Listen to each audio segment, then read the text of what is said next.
So we got tornado warnings. Fun! The fun and joy of being in North Georgia. Damn these. Okay, go. Okay, so the fun and joy of living in North Georgia is we get to deal with hail and lots of rain and tornadoes and fuck that shit. Straight to the basement. Not even going to question it. Not fun, especially after, the one that leveled Ringo bounced over our house. But, all right, let's see. Little update on where I'm at. I have been, we ended up going to West Virginia for a funeral. It's sad, but all the family came together. Things went all right. Had some fun. Got all the cousins together. They went and played at Billy Bob's Wonderland, or it's like a West Virginia knockoff of Chuck E. Cheese. Had horrible animatronics left over from the 80s, eyeballs dangling out of these things. It was just, oh God.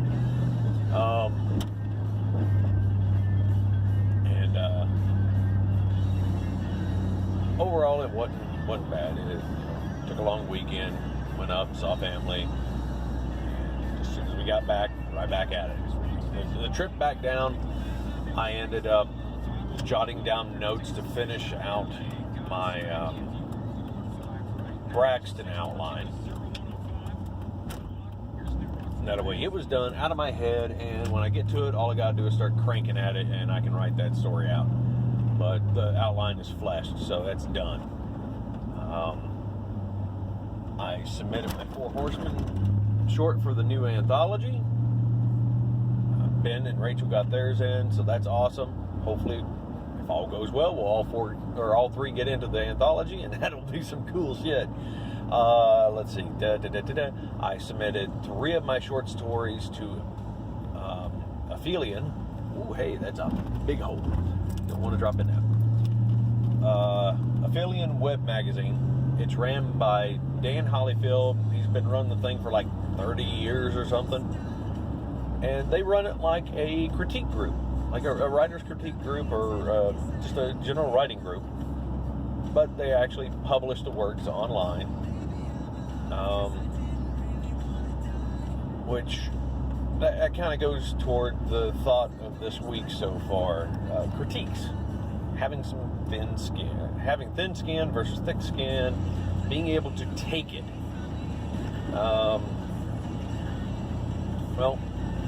The thing that started spooling this up in my head is I'd put a question up in the forums for Aphelion Web Magazine. The way that Dan has ran this thing is you submit your stuff. You get critiques from other authors, you get critiques from readers, you get critiques from the editors. And the whole purpose that he set this up for is to help writers get better and to give them some place to publish stories. Maybe I'll get lucky and I'll get these 3 actually published, and they'll be out there for people to read and enjoy for now. And if for some reason you publish them elsewhere, he'll take them down and put a link to the new thing. So that's awesome. If for some reason I want to take all my short stories at some point in time later down the road and put them together into a collection, he'll take them off of that site, which I don't really care if he does or not. If I put it together a collection, it's just for the sake of putting it together and printing a book to put on my shelf. But he has ran this thing the same way all this time to help give new authors a leg up, give them a helping hand, help them to learn and grow. And I commend him on it. Dan is an awesome dude. He has that grandfatherly sage advice. Every time I talk to him, especially face to face, you want to sit down and listen. It's like you got to have the fire going in the background and just sit there and wait on him to talk. He's an awesome dude. But one of the posts I put up in there was, would it be a good idea to, say, copy this off of the website, paste it into a Google Doc, and critique it like I've been critiquing stuff from Rachel or Charity or Ben or anybody else, and go through there and actually do markups and comments and utilize the software, and then send a link back to the author so they can read through it and see it. Oh, they were getting kind of bent out of shape, I think, about copyright infringement, and well, one of the comments, I can totally understand that if I did that, only the author would get the benefit and not everyone else. Okay, I can understand that. That makes total sense. For the whole to get the benefit instead of just the one, kind of where Aphelion is supposed to be. So,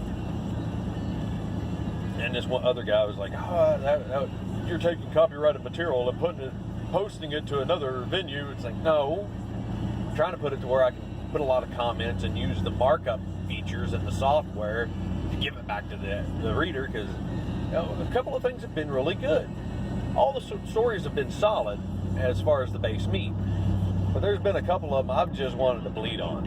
And I know I'm not perfect, I'm not the greatest writer there is, but I still wanted to bleed on because I've been in that editing mode working on Charity and Ben and Rachel's stuff, which, okay, our little critique group, you have Charity Ayers, Benjamin Smith, and RJ Layden, and we are working pretty good as a team, and we bounce each other's ideas, and we start this random chat in Hangouts and just start running. Somebody pops a question in there and here it goes, and ideas are flying left and right, and it may fly, it may not, but the main thing is, does it spool up the ideas and get the brain juices working for everybody or for whoever that is, to get that scene done or that little section done, or I'm stuck on this one little part, I have no idea what the item is, or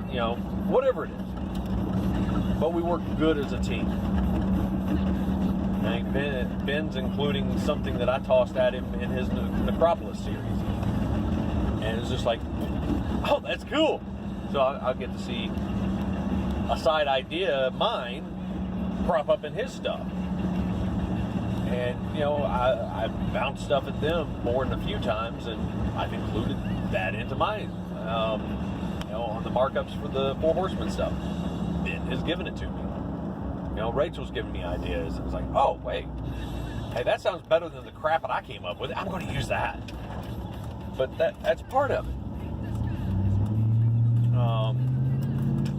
As for critiquing and marking up, we were having a discussion because Rachel's sister strives to be a lot of things, and it's not for lack of want or trying, it's just her skill set isn't quite there.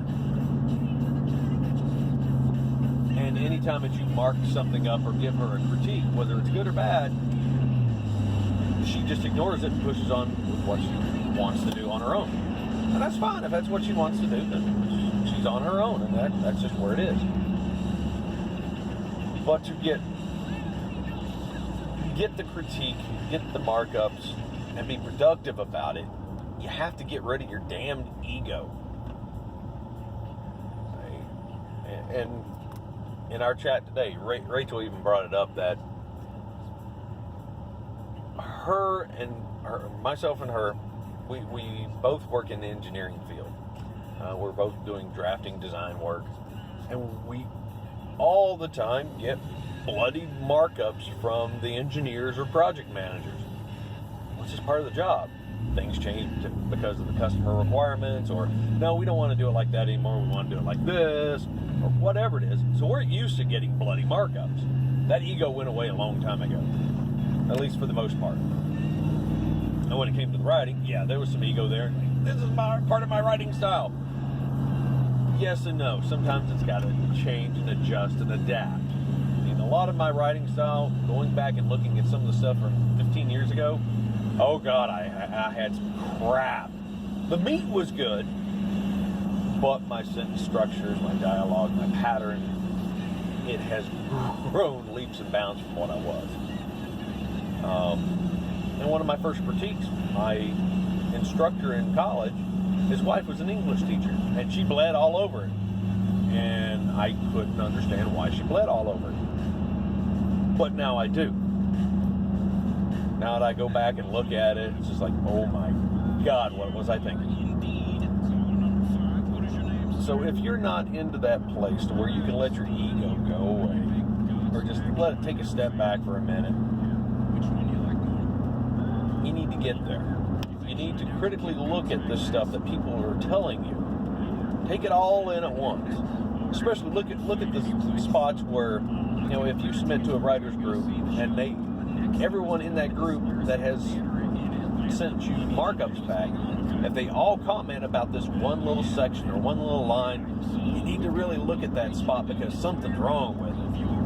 If it's a speed bump or you know, it didn't make any sense and somebody had to stop, go back, reread it, you really need to look at that.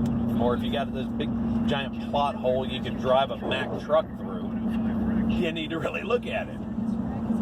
But that's what the critique groups are for. I think I've mentioned it before. Once upon a time, I was a member of the Chattanooga Writers Guild. I was attending the fiction writers group at Wally's, and I was part of another writers group. I had joined up with the science fiction writers group later on after I had started my own. And well, life just got in the way and I couldn't run it because I had way too many irons in the fire. And I've learned and grown from that because you gotta focus on what's important. Family first. The hobby stuff second.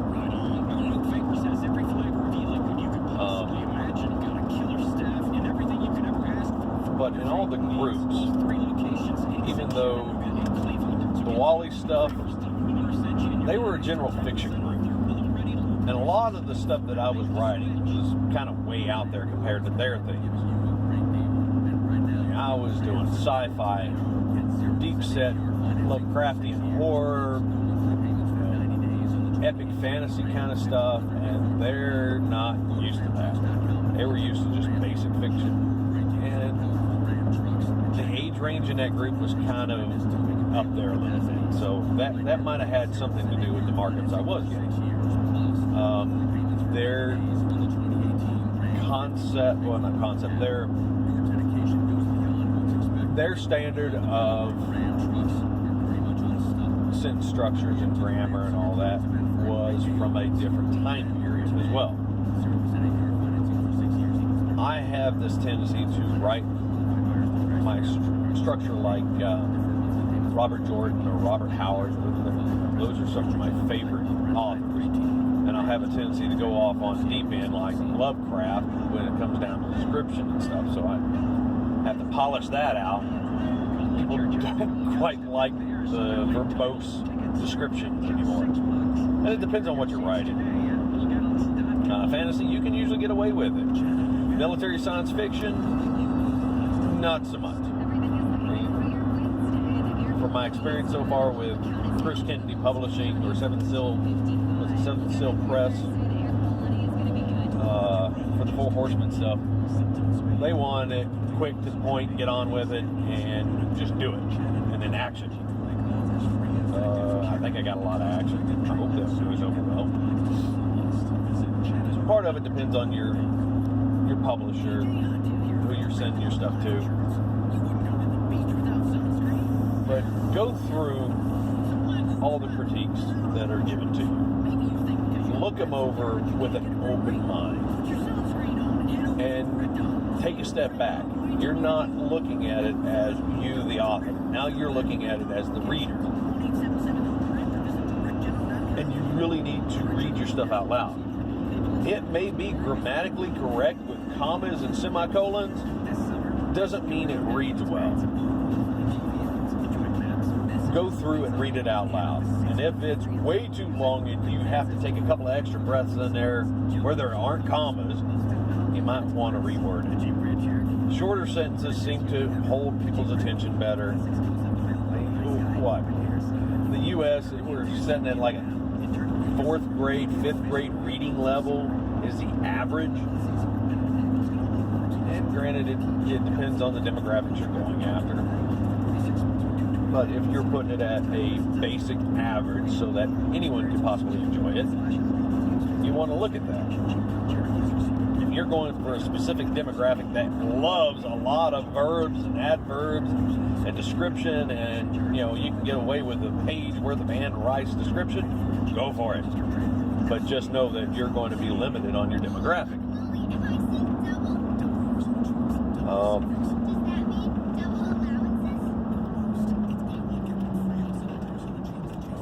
A lot of the critiques that I've gotten from Ben and Rachel and Charity, a lot of them made sense after I took that step back. I stepped out of the author's shoes and stepped into the reader's shoes, and it was like, yeah, that does sound a little bit better. Okay, and other things like, what was it? A standard grammatical is as the sentence goes along, and then you do a comma, and then a name or dad or whatever. Okay, that might be a standard, but after a while, depending on how the sentence structure is and what's actually going on in the scene, you start pulling Shatner, in my opinion, because you're taking these pauses, and because a comma is a pause, you take a little breath pause, and it's like Shatner is sitting there speaking to you. Well, in some of these fight scenes, I've got a few long run-on sentences that I can see these characters screaming and shouting this entire line, and no. So there's no pause of breath. They're just spewing out words and trying to yell into the mics and get the point across because shit's happening and people are getting shot. It's chaos. Another thing I know what I get marked up on is I have a tendency to write it out, especially my dialogue, the way that people talk, or the way at least I hear the voices in my head, thanks to the fucking squirrels. And even if they have an accent, I hear the accent. And generally with the characters, you're not supposed to do so much phonetic spelling. You do it for like a sentence or two to get the point across of, hey, they have this accent, and then you just go back to clean. It's kind of the writing standard anymore. But depending on what it is, I'll toss in a word here or there. Lots of Southern slang because, I'm Southern, and I got a lot of characters that are from the South, or they're from the Atlanta area, and Atlanta still has slang. Or I got an Australian character in my space opera I'm working on. So toss in things like bogons and different types of Australian slang. And you might get marked up on it. People are like, oh, I don't understand it. Well, so that's where you have to go back a step and make sure that you explain, hey, this person's got this kind of accent. And as long as the reader has been reading from the start, you don't really have to give too much more after that unless it's something punctuated because they get upset or excited or tired, and that accent or that slurred speech kind of thing comes out a lot more. I personally like the reality of things, so I try to reflect that in my writing. Okay, dude.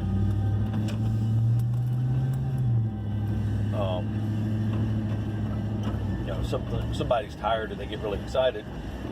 Well, their clean accent might now show part of their true origins if they're tired.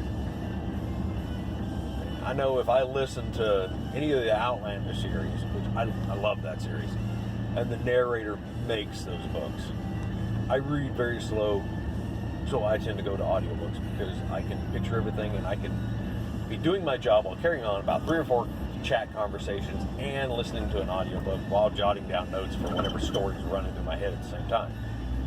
But when it comes down to reading, something about the comprehension and retention of what I just read, I'll have to read a paragraph like 2 or 3 times sometimes if it hasn't hooked me well.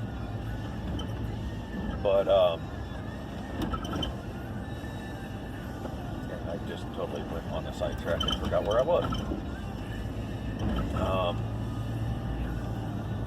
Oh, yeah. Reality of things. If I listen to the Outlander books, I start talking in Cockney. I get a Scottish accent, and I start yelling at people in it. I just get strange looks for a while until I not listen to it for a few days, and it goes away. Well, it just happens. You start listening to it, and if most of your 8-hour day has been just totally immersed into this, it's going to kind of bleed over. If you watch a lot of British stuff, it's going to start to bleed over at some point. You'll pick up their slang and random words and stuff. So, and this goes along with, don't go it alone. You really can't, because you're going to struggle and never get anywhere if you try to go it alone. You have to have help. You have to have your little community and little groups to actually grow and adapt. So I encourage people to get out there into writers groups, even if it's an online group like Aphelion, which that one, they do a monthly publication for the web magazine. I think it was 2 weeks or so, 3 weeks is the response time right now. They'll give you feedback. The editor will go through and work with you on the markups, and then post it up on the site, and people get on there, they read the pieces, and they give input. At minimum, you have a possible chance of an easy publication, so that adds to your little resume. Then on top of that, you get feedback, so it's a win-win. I mean, these shorts that I submitted, they've went nowhere, but they're oddball, random, not geared toward anything specific, and I just tried submitting them where I thought they would go. And 2 of them, they're really the start of something bigger. They're like chapter 1 of a novel. So hopefully I'll get some use out of them there. Oh, hey, we got hummingbirds all over them. Wow. There's 3 of them fighting for the feeder. Awesome. Now, something else. Life experiences. You can't just hide away. You got to get out and meet people and see things and experience things for yourself. Because how are you going to write about it if you've never done it? Now, granted, some things are kind of hard to do. You can't exactly go into space and go 0G. But wherever you can, get out. Experience some life. Get a little sun on that pasty skin, because, yeah, us writers are night owls, and we don't see the light of day except for the glow of the LCD monitor, or unless you're old school and you got one of those old CRT monitors. But experience a bit of life. Gain knowledge wherever you can. Anything you can do, do it. If you get to go blow glass at one of these places and make some crappy little ornament, do it. And you get the sight, the smells, the feel of the heat on your skin as you're sitting there forming this blob of glass into something that's going to be a keepsake. I mean, we got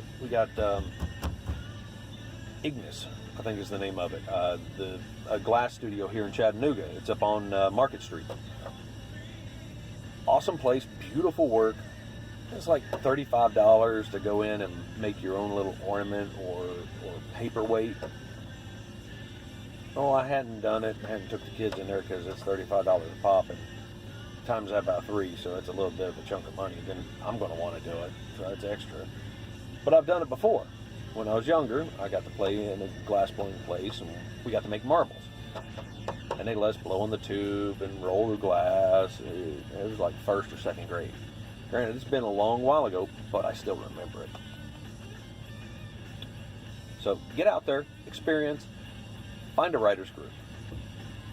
A lot of these writers groups, I know the one's part of Chattanooga Writers Guild. they accept outside. You don't have to just show up to the meetings. You can do it online only, because Rachel does it. She's part of one down here. But look for that help. And there are other web designs out there, I'm sure, like Aphelion. So give them a look over. You never know what you might find when you start looking.